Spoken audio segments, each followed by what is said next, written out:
대장간 말기인 어머니의 병원비를 벌기 위해 미대 입학마저 미루고 식당 야간 알바를 뛰던 21살의 딸. 그녀가 출근 15분 전 평소 쓰지도 않던 어색한 말투와 오타가 뒤섞인 카카오톡 한 통을 남긴 채 증발해 버립니다.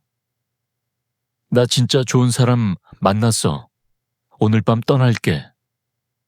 단순한 가출이라고 하기엔 현장이 너무도 기이했습니다.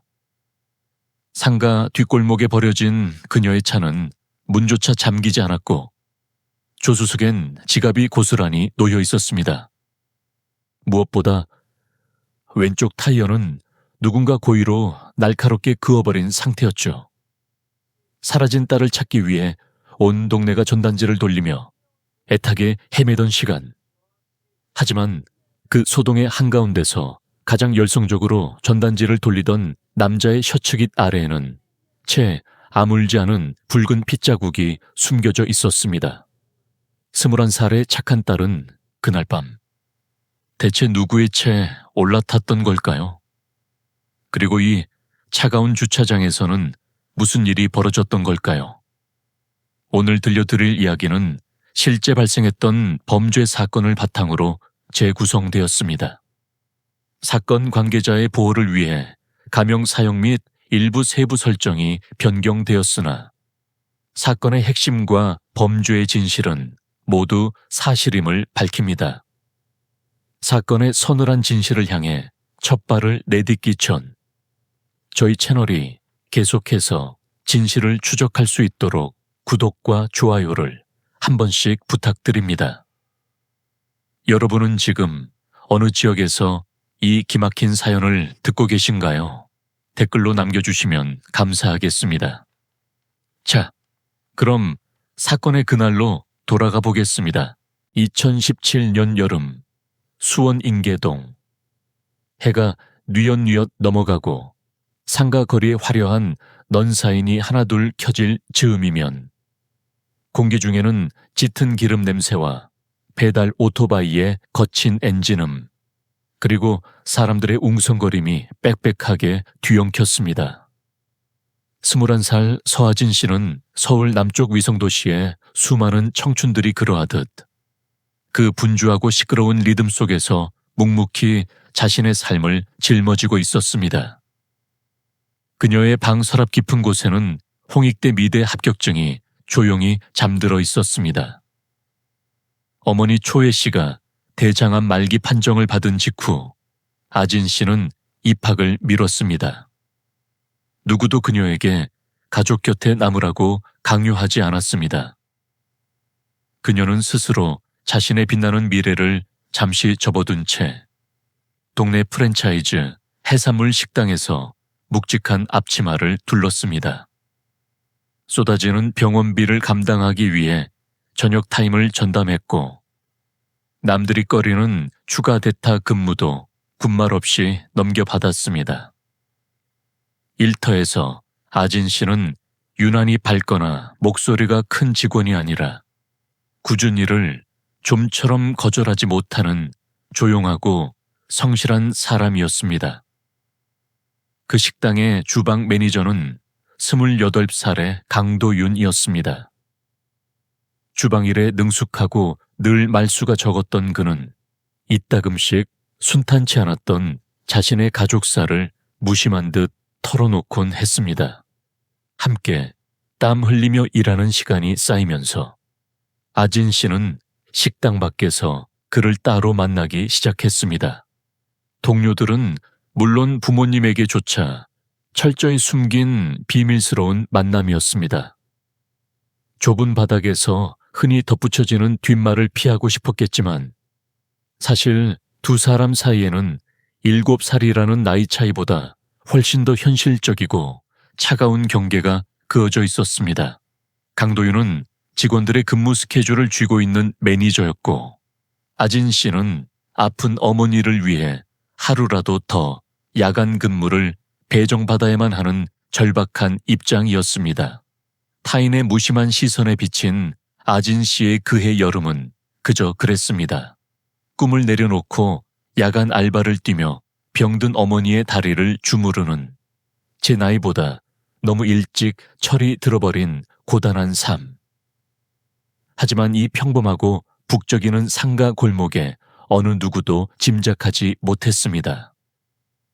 불과 며칠 뒤 평소와는 전혀 다른 낯선 말투에 문자 메시지 한 통과 주차장에 덩그러니 버려진 자동차 한 대가 누구도 설명할 수 없는 차갑고 거대한 공백의 시작점이 될 줄은 말입니다.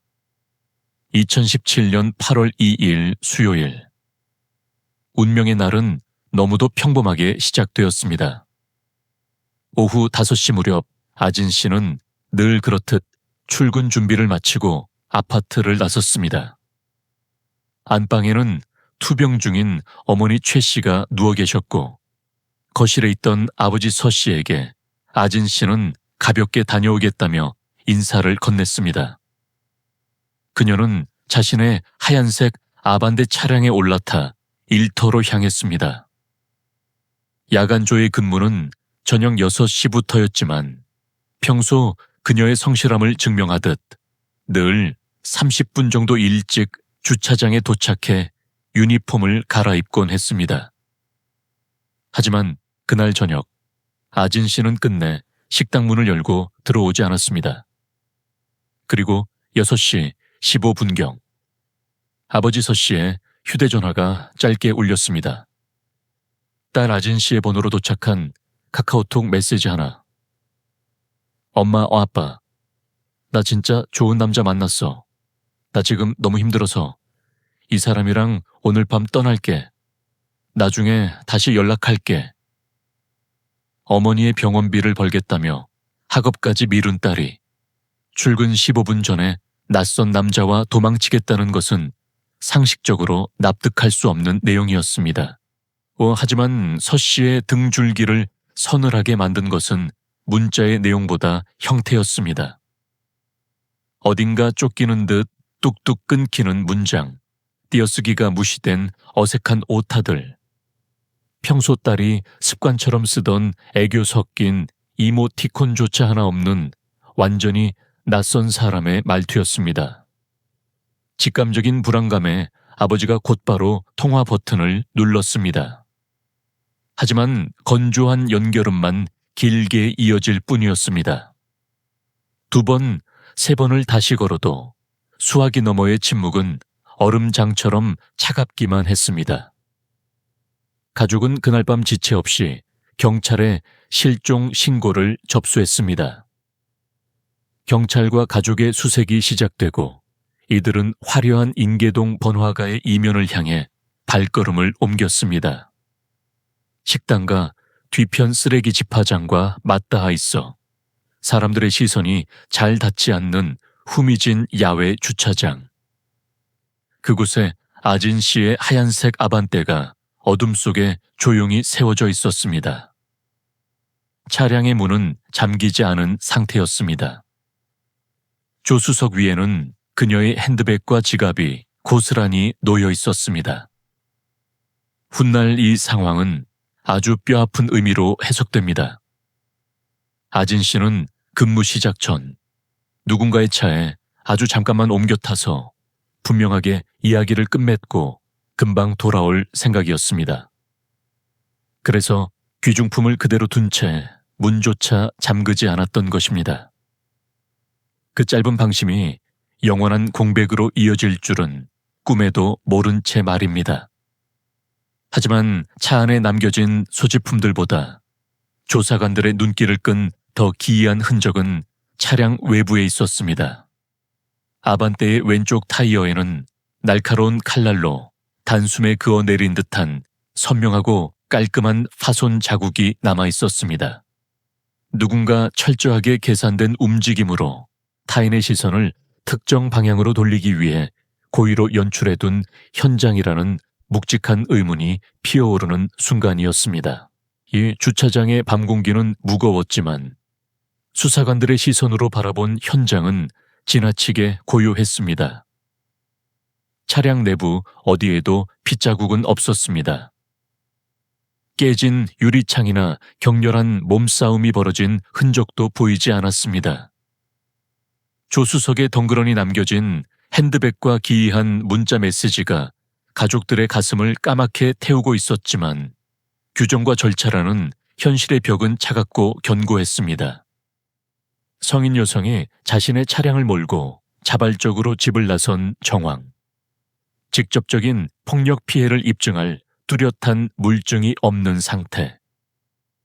수사의 첫 단추는 강력범죄를 전제로 한 대대적인 인력 투입이 아니라 단순 가출의 가능성까지 열어둔 조심스러운 탐문 수준에 머무를 수밖에 없었습니다. 이 사건의 실체가 초기부터 수면 아래로 깊숙이 가라앉아 버린 이유였습니다. 다음 날 아침, 아진 씨가 빠진 해산물 식당은 어수선했습니다. 그리고 그 혼란 속에서 가장 눈에 띄게 움직인 사람은 다름 아닌 주방 매니저 강도윤이었습니다. 그는 밤을 꼬박 새웠다며 붉게 충혈된 눈으로 출근했습니다. 다급하게 실종 전단지를 복사해 인계동 상가 주변에 전봇대마다 직접 붙이고 다녔습니다. 늘 북적이는 번화에서 굳은 일을 도맡던 알바생이 사라졌다는 소식에 주변 상인들도 걱정스러운 얼굴로 전단지를 거들었습니다. 겉으로 보기엔 실종된 청춘을 찾기 위해 온 동네가 발뻗고 나선 애타는 풍경이었습니다. 하지만 수사기관이 사건의 방향을 채 잡기도 전 그 부산스러운 소동의 틈바구니에서 아주 작고 이질적인 파편 하나가 나타났다 사라졌습니다. 영업 준비가 한창이던 주방에서 한 직원이 강도윤에게 다가가 안색이 안 좋아 보이는데 괜찮으냐고 물었을 때였습니다. 강도윤은 짧게 대답하며 무의식적으로 자신의 셔츠 깃을 목 위로 바짝 끌어올렸습니다. 마치 옷깃 아래에 남겨진 무언가를 서둘러 감추려는 듯한 어색하고 날선 손짓이었습니다. 그러나 밀려드는 손님과 실종 사건이 주는 압박감 속에서 그 찰나의 위화감을 오래 기억해두는 사람은 아무도 없었습니다. 그렇게 가장 중요했던 이틀의 시간이 속절없이 흘러갔습니다. 훗날, 당시에 무심코 넘겼던 이 사소한 조각들이 하나의 진실로 맞춰졌을 때에야 수사팀은 뼈저리게 깨닫게 됩니다. 처음부터 누군가 짜놓은 치밀한 각본에 의해 사람들의 시선이 완전히 엉뚱한 곳으로 향하도록 조종당하고 있었다는 사실을 말입니다. 아진 씨의 연락 두절이 며칠째 계속되자 단순 실종으로 출발했던 사건은 마침내 관할서 형사팀으로 이관되었습니다. 수사관들은 곧바로 아진 씨의 최근 동선과 주변 인물들을 깊이 파고들기 시작했고 얼마 지나지 않아 식당 동료들의 입을 통해 숨겨져 있던 하나의 사실을 찾아냈습니다. 아진 씨와 주방 매니저 강도윤 사이의 비밀스러운 연인 관계였습니다. 수사팀은 그녀와 가장 가까운 끈을 쥐고 있던 강도윤을 참고인 신분으로 경찰서에 불러들였습니다. 조사실 의자에 앉은 강도윤은 수척하고 피로한 기색이 역력했습니다. 실종된 여자친구를 애타게 걱정하는 남자, 의심의 화살을 비껴가기에 완벽하도록 알맞은 태도였습니다. 수사관이 그의 목덜미 주변에 난 붉게 긁힌 자국들을 넌지시 묻자 그는 극심한 스트레스로 인한 아토피 피부염이라며 태연하게 대답했습니다. 실종 이후 밤잠을 설치며 신경을 쓰다 보니 홧김에 세게 긁었을 뿐이라는 그럴싸한 해명이었습니다. 그리고 연이어 근데 그는 수사관들이 당장 그 진위를 검증할 수 없는 아주 치명적이고도 구체적인 정보 하나를 조심스럽게 꺼내놓았습니다. 그의 주장에 따르면 아진 씨는 최근 필로폰에 손을 대기 시작했고 그 부작용으로 감정 상태가 몹시 불안정했습니다. 사건 당일 오후에도 약에 취한 채 자신에게 무리하게 돈을 요구했고, 뜻대로 되지 않자 주차장에 차를 내버려 둔 채 평소 알고 지내던 지인의 파란색 포터 화물 트럭을 타고 홀연히 떠나버렸다는 것이었습니다. 이것은 단순한 거짓말을 넘어선 매우 정교하게 직조된 구조였습니다. 이 진술은 그 시점까지 풀리지 않던 파편들을 단번에 꿰맞춰 버렸습니다. 문맥이 어긋났던 기이한 카카오톡 문자는 약물에 취해 충동적으로 보낸 흔적처럼 보이게 만들었고, 돌연한 잠적은 범죄 피해가 아닌 일탈적 도피로 포장되었습니다. 가장 무서운 점은 수사의 무게중심을 누가 그녀를 해쳤는가에서 그녀가 어디로 숨었는가로 완전히 뒤집어 놓았다는 것입니다. 수사관들은 이 진술을 기록하며 여전히 조심스러운 태도를 유지했지만, 물증이 턱없이 부족했던 초기 수사 단계에서 강도윤이 던진 파란색 포터 트럭이라는 짙은 그림자는 경찰의 시선을 먼 곳으로 흩어놓기에 충분했습니다. 하지만 이 빈틈없는 이야기 속에는 조용히 싹을 트이고 있는 서늘한 모순이 숨어 있었습니다. 그날 저녁, 분비는 인계동 골목 그 어디에서도 파란색 포터 트럭을 보았다는 사람은 단 한 명도 없었다는 사실입니다.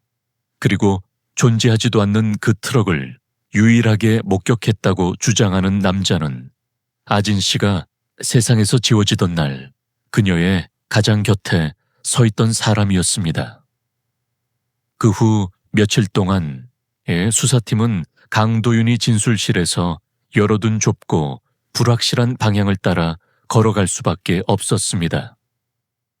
형사들은 인계동 상가 일대의 CCTV 렌즈들을 샅샅이 훑고 주요 교차로의 차량 통행 기록을 분석하며 아진 씨가 남겼을지도 모를 궤적을 쫓았습니다.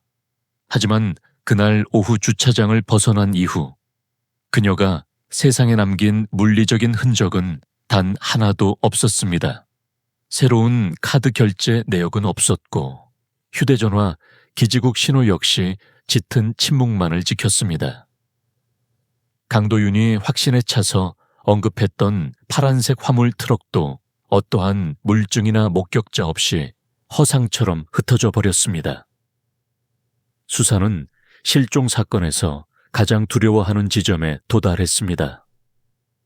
섣불리 종결할 수도 없고, 그렇다고 뾰족한 단서를 쥐고 다음 단계로 치고 나갈 수도 없는 차갑고 무거운 교착 상태.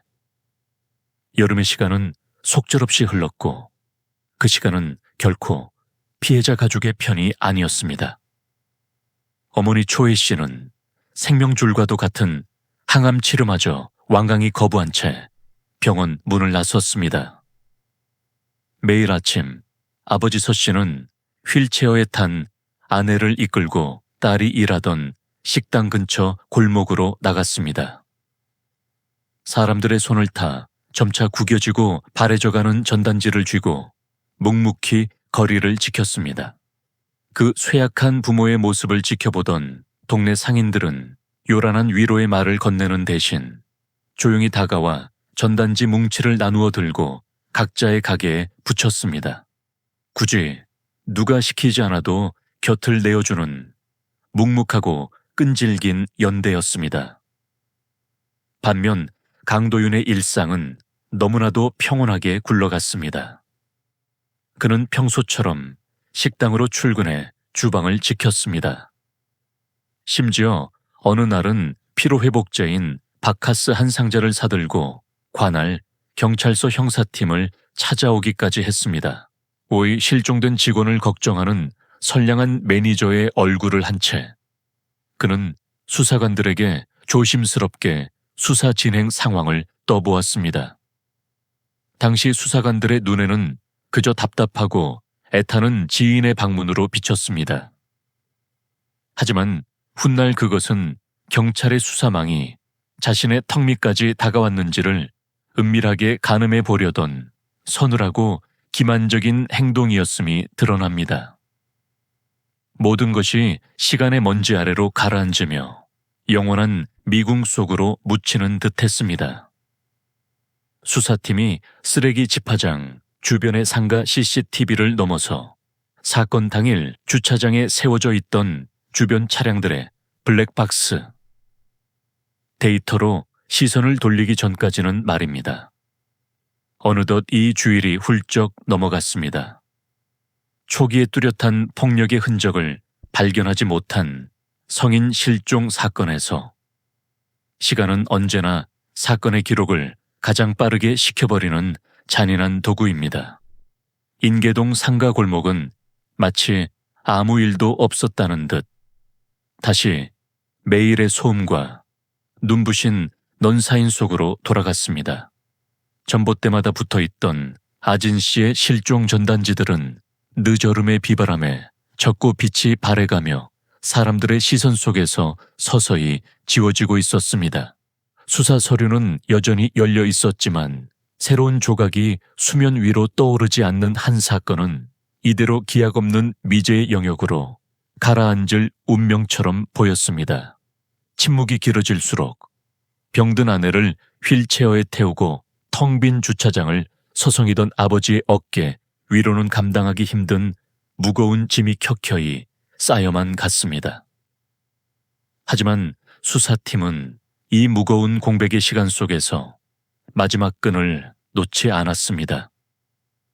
그들은 쓰레기 집화장, 주변 상가들의 CCTV를 그저 다시 훑어보는 것에 그치지 않고 사건 당일 현장 근처에 세워져 있던 주변 차량들의 블랙박스, 데이터를 전부 끌어모으는 전면적인 확대 수사에 돌입했습니다.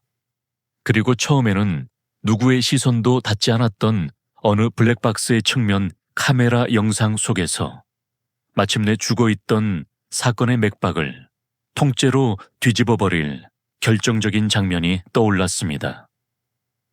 8월 2일 오후 5시 31분 영상 속 아진 씨는 은색 세단 한 대를 향해 걸어가고 있었습니다.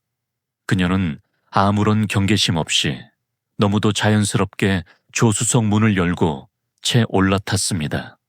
결코 낯선 사람의 차를 대하는 태도가 아니었습니다. 그로부터 약 15분이 조용히 흐른 뒤 정차해 있던 은색 세단의 차체가 갑자기 좌우로 심하게 흔들리기 시작했습니다. 조수석 문이 다급하게 열리고 아진 씨의 다리 한쪽이 밖으로 뻗어나왔지만 이내 운전석에 있던 누군가의 억센 힘에 의해 거칠게 차 안으로 끌려 들어갔습니다. 문이 닫히고 밀폐된 차 안에서 몇 분의 끔찍한 시간이 더 흘렀습니다. 잠시 후 운전석 문이 열리고 짙은 그림자 같은 한 남자가 걸어 나왔습니다. 그는 아진 씨의 하얀색 가방대로 곧장 다가가더니 몸을 숙여 왼쪽 타이어를 예리한 도구로 단숨에 그어 내렸습니다. 사건의 본질을 가리고 수사에 혼선을 주기 위해 현장을 조작하는 서늘한 움직임이었습니다. 하지만 기이하게도 그는 범행 직후 도주하지 않았습니다. 다시 자신의 은색 세단으로 돌아간 남자는 시신이 곁에 있을 차 안에 앉아 꽤 오랜 시간 동안 꼼짝도 하지 않은 채 쥐 죽은 듯 머물렀습니다. 그 소름 끼치는 정적의 시간이 다 끝난 뒤에야 차량은 천천히 주차장을 빠져나갔습니다. 흐릿한 화질 속에서도 주차장을 빠져나가는 세단의 번호판은 차적 조회가 가능할 만큼 윤곽을 유지하고 있었습니다. 조회된 차량의 소유주. 그는 바로 경찰과 애타는 가족들을 존재하지도 않는 파란색 화물 트럭의 환영 속으로 밀어 넣었던 사람, 주방 매니저 강도윤이었습니다. 강도윤이 경찰서로 긴급 소환되었습니다. 하지만 이번에 그가 안내받은 곳은 이전과 같은 참고 인석이 아니었습니다. 수사관들은 긴 추궁이나 날선 압박을 가하는 대신 그저 말없이 모니터를 돌려 복원된 블랙박스 영상 하나를 재생했습니다. 조용한 조사실 안에 영상이 흐르던 그 짧은 몇 초의 시간, 수북하게 먼지가 쌓여가던 실종 기록이 마침내 강력 사건의 조서로 그 진짜 얼굴을 드러내는 순간이었습니다.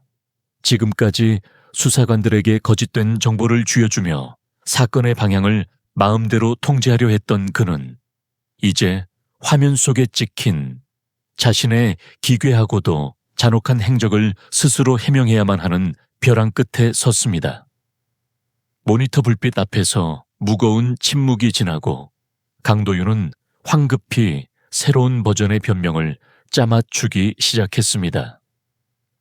아진 씨가 먼저 비밀 연애를 폭로해 자신의 매니저 자리를 뺏겠다고 협박했다는 것입니다. 차 안에서 격렬한 말다툼이 벌어졌고 자신은 순간적으로 이성을 잃고 방어하다 우발적으로 목을 졸랐을 뿐이라는 주장이었습니다. 수사관들은 그 필사적인 변명이 끝날 때까지 묵묵히 기다렸습니다. 그리고 그의 말이 모두 끝나자 이 얕은 주장을 단번에 붕괴시킬 가장 치명적인 법의학적 데이터를 테이블 위에 올려놓았습니다. 사람의 목을 졸라 연골이 파열되고 질식사에 이르게 하려면 결코 찰나의 반사적인 분노나 우발적인 몸짓만으로는 불가능합니다. 살기 위해 발버둥치는 피해자를 억압한 채 오숨이 완전히 끊어질 때까지 최소 수분 이상 엄청난 악력을 지속적으로 유지해야만 만들어낼 수 있는 결과입니다. 수사팀이 주목한 것은 단순한 사망이라는 결과가 아니었습니다. 피해자의 목숨을 앗아가기 위해 가해자가 분명한 사리를 가지고 소나기의 힘을 유지했던 그 잔혹하고도 기나긴 시간의 길이었습니다.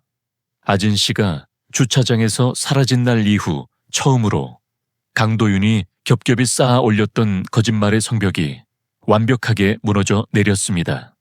더 이상 빈틈을 메울 변명거리를 찾지 못한 그는 긴 추궁 끝에 핏기가 가신 얼굴로 고개를 떨궜습니다. 그리고 마침내 시신을 유기한 장소를 실토했습니다. 그날 밤 강도윤에 대한 긴급 체포가 곧장 집행되었습니다.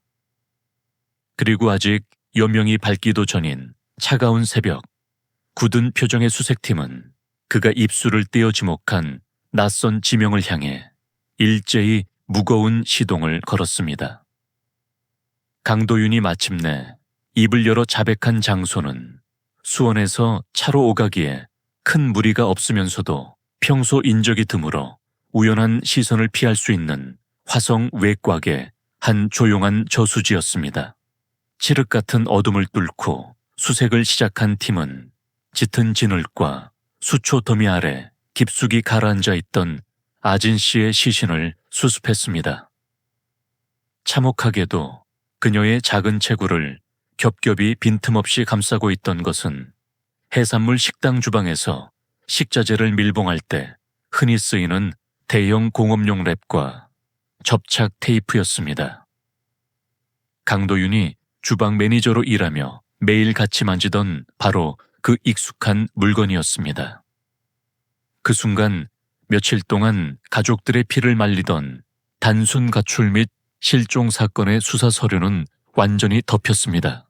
대신 명백하고 치밀한 사체 유기 정황이 각인된 살인 사건의 기록이 그 자리를 무겁게 채웠습니다.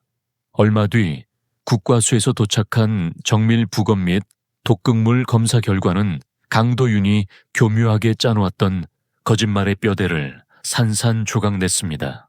아진 씨의 체내에서는 필로폰을 비롯한 어떠한 마약류 성분도 전혀 검출되지 않았습니다. 약에 취해 헛소리를 하며 돈을 요구하다 낯선 트럭을 타고 도망쳤다는 주장은 어떻게든 자신의 형량을 줄여보려 망자의 명예마저 무참히 짓밟아버린 살인자의 추악하고 비열한 변명에 불과했습니다. 그리고 수사 초기에 흩어져 있던 과거의 파편들이 마침내 제자리를 찾으면서 가장 소름 끼치는 진실 하나가 서늘하게 수면 위로 떠올랐습니다. 사건 당일 저녁 6시 15분경 아버지 서 씨의 휴대전화에 나중에 다시 연락할게 라는 문자가 도착했던 바로 그 시각. 카카오톡 전송 버튼을 누른 사람은 아진 씨가 아니었습니다.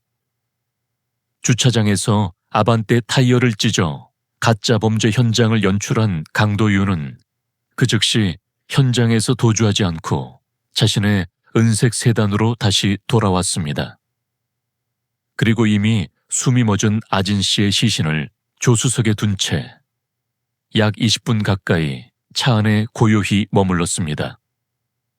그는 핏기가 가신 피해자의 휴대전화를 쥐고 직접 가족을 속이는 문자를 타이핑했고 전원을 꺼버린 뒤에야 비로소 주차장을 빠져나갔습니다. 그것은 경찰과 가족의 눈을 완벽하게 가리기 위해 싸늘한 주검 옆에서 스스로 벌어둔 잔혹한 유예 시간이었습니다. 이제 겉돌던 모든 조각이 하나의 거대한 그림으로 단단히 꿰맞춰졌습니다. 어색했던 카카오톡 문자, 예리하게 찢긴 타이어, 환영 같았던 파란색 포터 트럭의 진술, 그리고 직접 실종 전단지를 돌리며 수사망을 엿보던 기만적인 행동까지. 이 모든 것은 결코 한순간에 욱하는 마음에 벌어진 우발적 사고가 아니었습니다. 살인, 현장 조작, 피해자 사칭, 그리고 사체 유기로 이어지는 철저히 계산된 악의적 범행이었습니다. 검찰은 확보된 증거들을 바탕으로 강도윤에게 살인죄 및 사체유기죄를 적용해 구속 기소할 굳건한 준비를 마쳤습니다. 특히 범행 직후 의도적으로 현장을 훼손하고 유족을 기만한 행위는 대한민국 재판부가 양형을 결정할 때 극도로 불리하게 작용할 수밖에 없는 무거운 정황이었습니다. 이제 사건의 무대는 수사기관의 조사실에서 차가운 법정으로 옮겨갔습니다.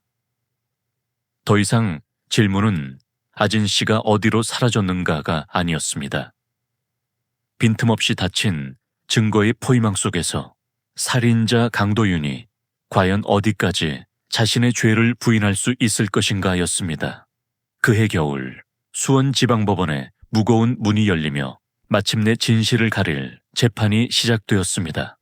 피고인석에는 수의를 입은 강도윤이 고개를 숙인 채 앉아 있었고 방청석 반대편에는 서 씨 가족이 자리했습니다.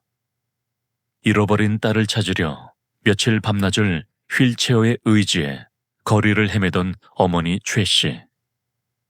그녀는 그날 꼿꼿하게 허리를 세운 채 딱딱한 방청석 나무 의자에 앉아 있었습니다. 무릎 위에 가지런히 포개어 놓은 두 손. 그 고요하고 정적인 모습 하나만으로도 이 가족이 통과해온 지옥 같은 시간의 무게가 법정 안을 무겁게 짓누르고 있었습니다. 재판이 진행되는 동안 변호인 측은 어떻게든 범행의 고의성을 덜어내기 위해 안간힘을 썼습니다. 밀폐된 차 안에서 말다툼을 벌이다 순간적으로 이성을 잃고 벌어진 우발적 사고라는 프레임을 끝까지 고집했습니다. 어떻게든 살인에 대한 책임의 무게를 줄여보려는 얄팍하고 필사적인 방어벽이었습니다. 하지만 검사는 감정을 철저히 배제한 채 오직 과학적인 물증과 사건의 순서만을 단호하게 짚어나갔습니다. 아진 씨가 채 올라탄 시점, 블랙박스에 찍힌 차량의 흔들림, 법의학이 증명한 수분간의 잔혹하고 끈질긴 폭력, 그리고 숨이 멎은 시신을 곁에 둔 채 아반떼 타이어를 찢어 가짜 현장을 조작하고 피해자인 척 아버지에게 거짓 문자를 전송한 뒤 밤을 틈타 사체를 은닉하기까지의 치밀한 궤적. 이 일련의 행동들은 강도윤이 살인 직후에도 결코 이성적인 통제력을 잃지 않았음을 명백히 증명하고 있었습니다. 오히려 그는 자신의 끔찍한 죄를 덮기 위해 가장 소름 끼치는 계산된 선택들을 연이어 실행했던 것입니다. 논리와 증거가 지배하는 재판부 앞에서 이는 단 1분의 우발적인 분노라는 피고인의 비겁한 변명을 완벽하게 짚부수는 가장 치명적인 타격이었습니다. 대한민국 형법상 사람의 목숨을 앗아간 살인죄는 유기징역에서 무기징역, 사안의 중대성에 따라 최고형까지 선고될 수 있는 엄중한 범죄입니다. 검찰은 살인이라는 끔찍한 결과에 더해 수사기관의 눈을 속이고 유족을 철저히 기만한 사체유기 및 현장 훼손의 악질적인 정황을 강도 높게 꾸짖었습니다. 이제 강도윤은 실종된 알바생을 걱정하며 전단지를 돌리던 선량한 매니저의 가면에 더 이상 숨을 수 없었습니다. 그는 오직 자신이 만들어낸 잔혹한 선택들의 총합을 온전히 짊어진 채 준엄한 법의 심판을 정면으로 마주해야만 하는 피고인일 뿐이었습니다. 억울하게 멈춰버린 21살 청춘의 원통함 위로 비로소 무겁고 서늘한 공의가 내려앉는 순간이었습니다. 하지만 수원의 번화가와 화성의 저수지를 배경으로 숨가쁘게 달려온 이 차가운 수사 기록은 대한민국의 법과 환경에 맞춰 재구성된 이야기입니다. 이 참혹한 비극의 진짜 원본, 실제 범죄가 일어났던 곳은 우리가 서 있는 이곳에서 아주 멀리 떨어진 낯선 땅이었습니다. 방금 여러분이 들으신 이야기는 실제 발생했던 사건을 대한민국의 배경과 정서에 맞게 재구성한 기록입니다. 인물의 이름과 지명, 그리고 삶의 형태는 이야기의 자연스러운 흐름을 위해 일부 변경되었지만 사건을 관통하는 핵심적인 뼈대들은 모두 진짜입니다. 출근길에 사라진 여성, 가족에게 도착한 위장 문자, 찢긴 타이어와 함께 남겨진 자동차, 마약을 핑계로 수사망을 흩어놓으려던 거짓 진술, 그리고 모든 진실을 뱉어낸 마지막 영상 기록까지. 이 비극의 원본은 미국 플로리다주에서 일어났습니다. 피해자는 21살의 여성이었고 그녀를 살해한 범인은 직장 매니저이자 비밀 연인이었던 리 로다테였습니다.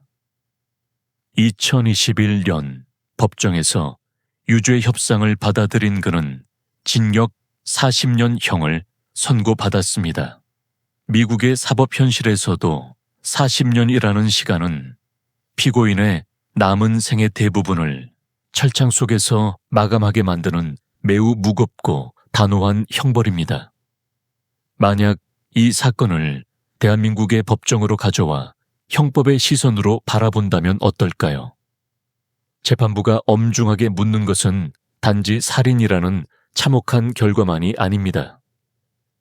타이어를 찢어 가짜 현장을 연출하고 피해자를 사칭해 유족의 눈을 가리고 끝내 사체를 은닉한 일련의 치밀한 과정들.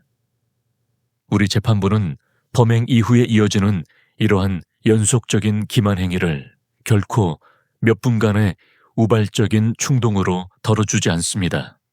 오히려 범행의 악의성이 극도로 높다고 판단해 그에 상응하는 무거운 대가를 치르게 합니다. 피해자의 어머니 역시 암 투병 중이었습니다. 그녀는 딸을 잃는 고통 속에서도 수년을 더 끈질기게 버텨 범인이 법정에서 고개를 숙이는 그날을 두 눈으로 지켜보았습니다. 그리고 2024년 마침내 조용히 눈을 감았습니다.